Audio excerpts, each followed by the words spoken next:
Tras a primeira edición desenvolvida o pasado ano de xeito experimental, o Rompetiño Jump chegará esta fin de semana a Porto do Son cun programa moito máis ambicioso. Xa o ano pasado foi unha primeira edición onde as inclemencias meteorolóxicas fixeron que non lucira todo o que debe de lucir, pero é verdad que ao ser unhas actividades pois ao aire libre casi todas, pois dependemos moito do tempo, non? E se o tempo ben, eu estou seguro de que Porto do Son se vai convertir nun referente para nesta edición e esperemos que en próximas edicións deste Rompetiño.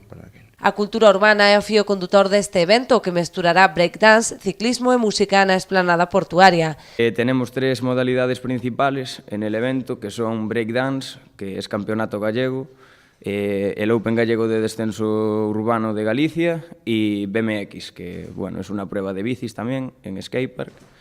Irán acompañadas de varias exhibiciones de graffiti, de parkour, va a haber talleres para niños, gratuito. Vienen tres grupos, son JK y Seriestacas, que son un grupo local de aquí de la zona.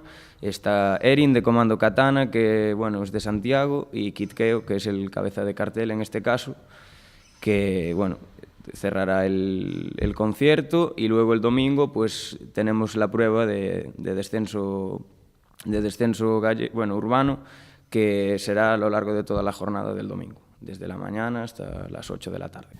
A organización estima que máis de 10.000 persoas pasarán ao longo da fin de semana por Porto do Son. Ademais, o apoio do Concello contan coa colaboración de diversas entidades e empresas patrocinadoras. Han apostado por nuestro evento pues marcas muy importantes, como podéis ver en el cartel, como Mao, por ejemplo, My Box Experience, Sixt, muchas marcas que han apostado por nuestro evento.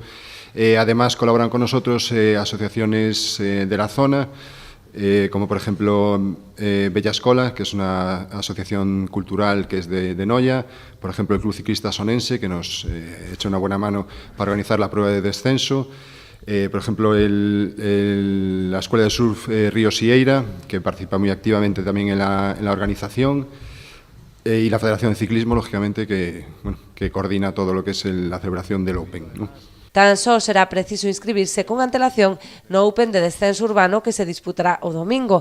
No resto das probas poderán anotarse antes do inicio.